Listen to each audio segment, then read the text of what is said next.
Έχουμε τον Γιάννη το Φαράκλα, allaboutShipping.co.uk μέσω Skype. Κύριε Φαράκλα, καλησπέρα σας.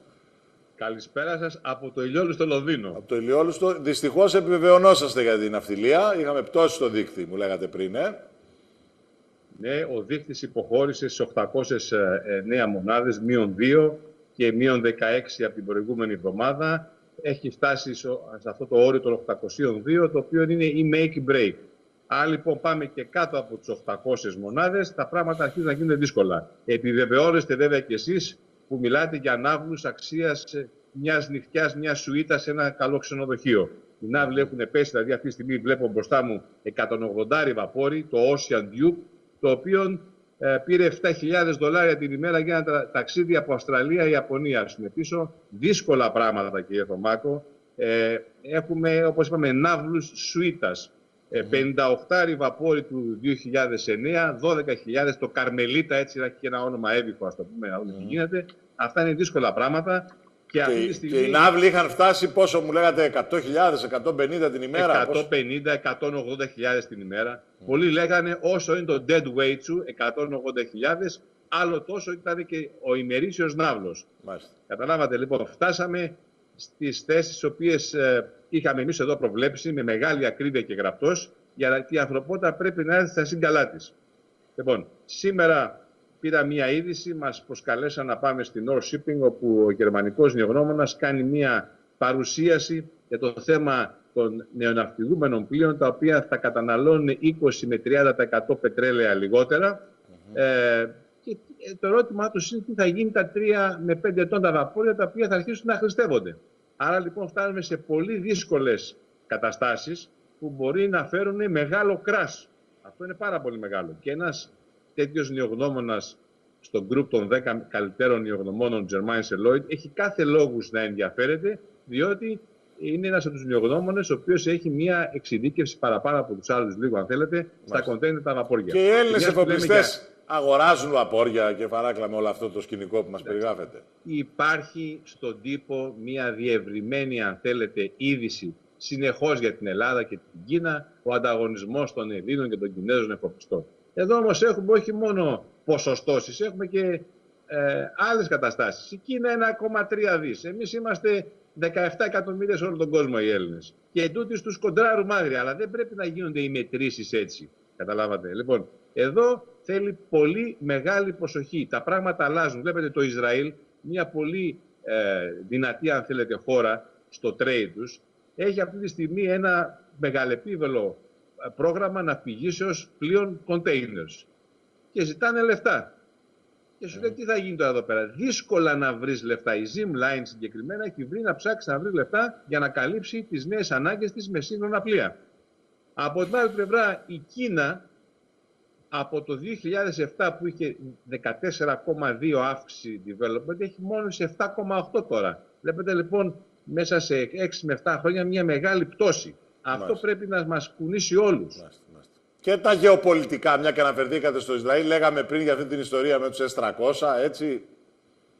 Κοιτάξτε κάτι, είναι ένα πολύ περίεργο παιχνίδι. Από τη μία μέρα στην άλλη, όταν δεν μας αρέσει ένας ηγέτης, αρχίζουμε να τον βγάζουμε. Αυτή η Αραβική Άνοιξη φοβάμαι ότι θα μας φέρει μεγάλα προβλήματα. Διότι το πρόβλημα που δεν καταλαβαίνουν πολλοί, και έρχομαι στα λόγια σας αυτό που είπατε, ότι η γιαγιά σας είπε ότι να βάζεις τη γλώσσα στο μυαλό σου πριν μιλήσεις, εδώ έχουμε ένα σημαντικό πρόβλημα.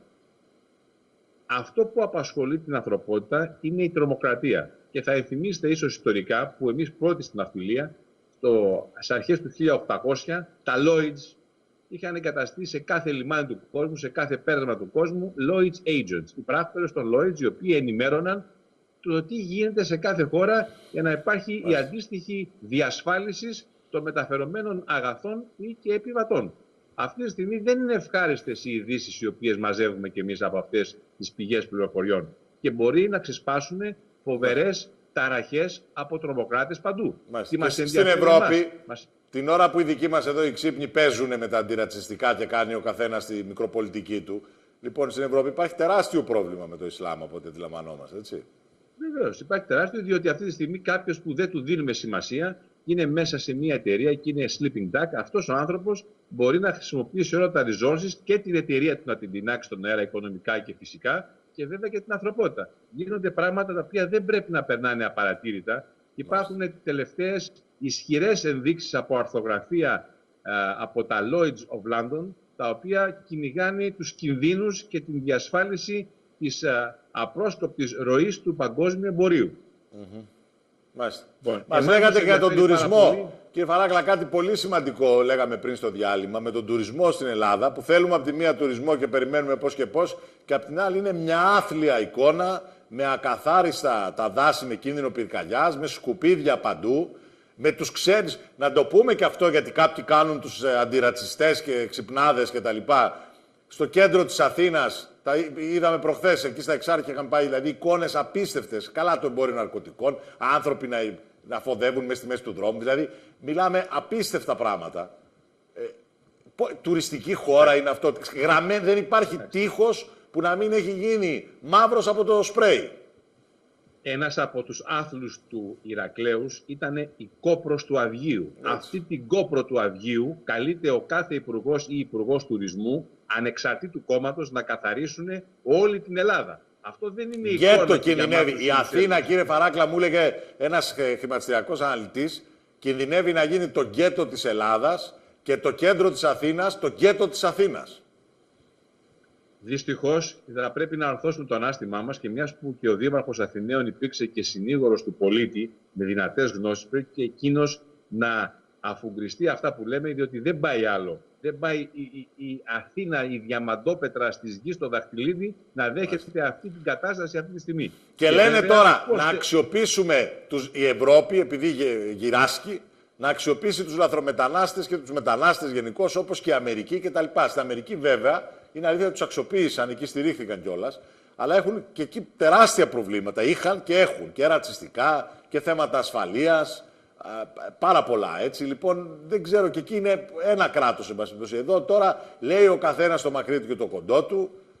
Προχθές κάηκε στο Χόλμη με αφορμή, γιατί πήγαν να βγάλουν κάποιοι, λέει ότι η αναφορά στους Vikings, μου λέει ο Θανάσης Παπανδρόπουλος, είναι ρατσιστικό. Λέει, θα τρελαθούμε εδώ πέρα. Δεν είναι... Λοιπόν, εδώ πρέπει να αντιμετωπιστεί το πρόβλημα με σοβαρότητα, και αυτό λέμε. Και εδώ παίζουν διάφοροι. Άλλοι κάνουν άλλοι θυμήθηκαν τον Χίτλερ, άλλοι τον Στάλιν, άλλοι ο καθένας. Δηλαδή δεν υπάρχει σοβαρότητα. Εδώ είναι σοβαρό το πρόβλημα και κάτι πρέπει να κάνουμε.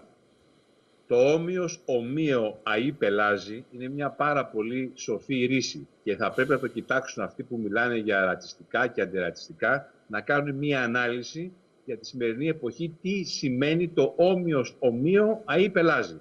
Ότι δεν μπορεί αυτή τη στιγμή εν ονόματι μιας πολιτισμικής κοινωνίας να δημιουργούνται τέτοια προβλήματα με όλες τις εθνικότητες στον κόσμο. Είπατε πολύ σωστά ότι στις ΗΠΑ στηρίχθηκε.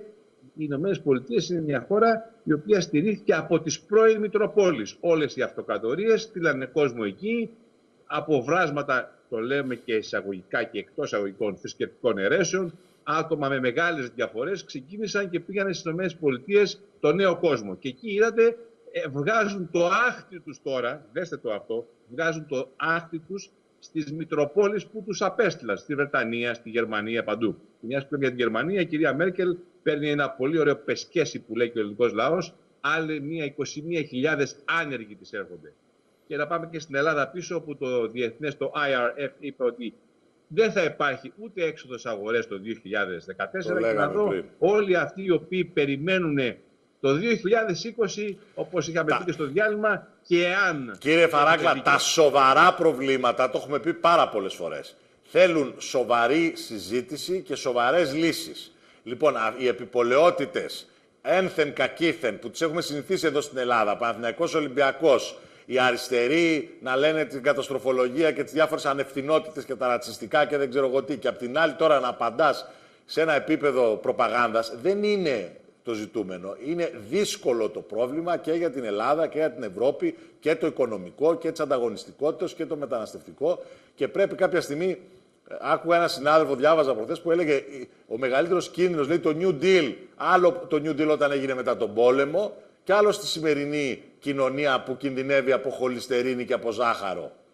Σωστά. Άλλες συνθήκες. Λοιπόν, θέλουμε και ανταγωνιστικότητα, δεν θέλουμε και τους μετανάστες. Πρέπει να ξεκαθαρίσουμε τι, που, πώς, όχι ότι υπάρχουν ιδανικές λύσεις, αλλά τουλάχιστον να βρούμε τις καλύτερες δυνατές. Θέλουμε να γίνουμε Αμερική, θα έχουμε και τα μείον της Αμερικής. Λοιπόν, τι θέλουμε ως Ευρώπη? Γενικώς όλο το θέμα θέλει μια συζήτηση σοβαρή και όχι συνθήματα και καυγάδες. Η Ευρώπη αυτή τη στιγμή που είναι το μεγάλο θέμα είναι ότι ή θα συνετιστεί και θα γίνουν τα μεγάλα reforms ή θα σπάσει εντελώς. Το Euro παραμένει, αλλά η Ευρώπη αυτό έχει το πρόβλημά της. Ή θα σπάσει ή θα κάνει τις διαρθρωτικές αλλαγές. Είπατε προηγουμένως τη λέξη ανταγωνιστικότητα.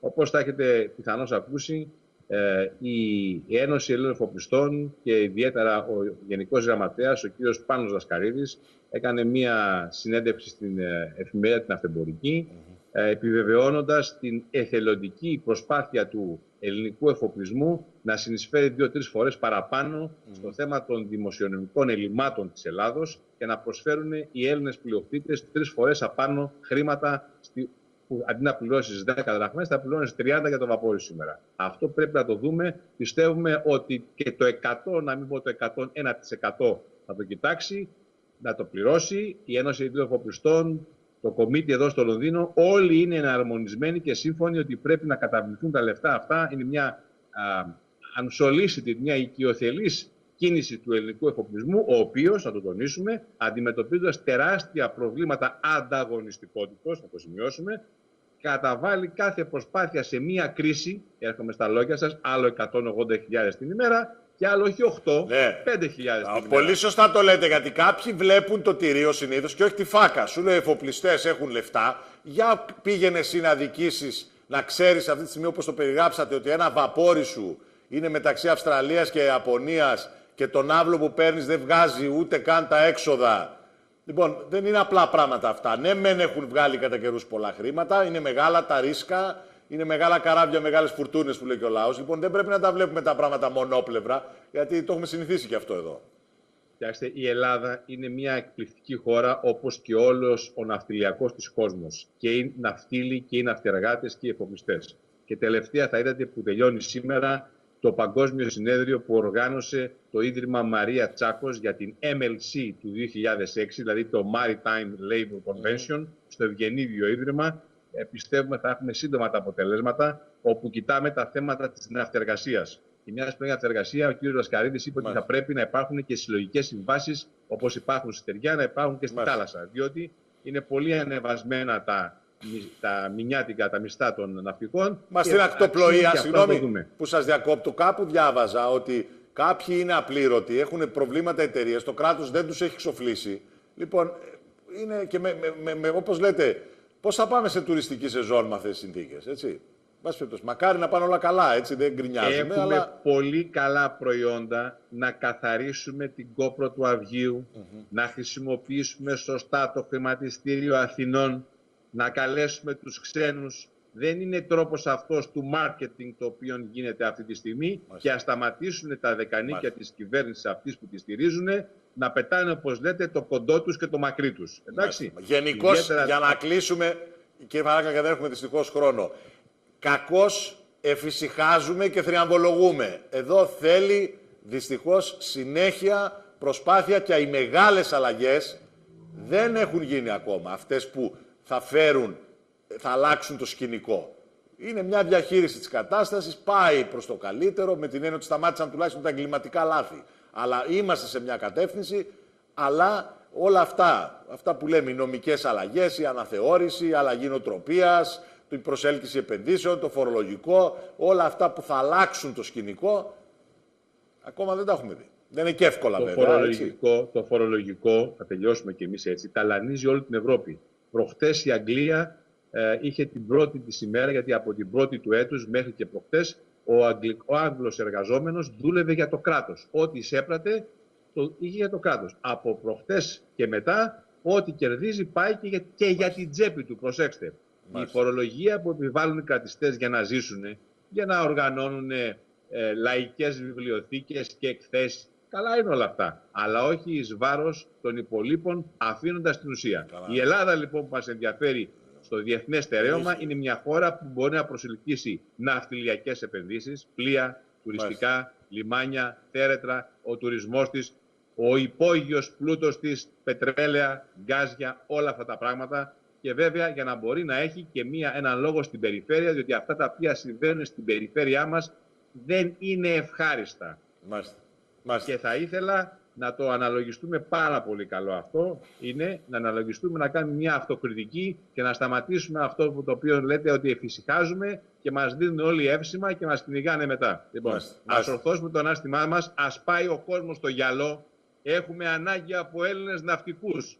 Αυτό είναι το σημαντικό. Και εκεί θα τακτοποιηθεί και το σπίτι και το καλάθι της νοικοκυράς. Μάλιστα. Κύριε Φαράκλα, σε ευχαριστούμε πάρα πολύ για την κουβέντα.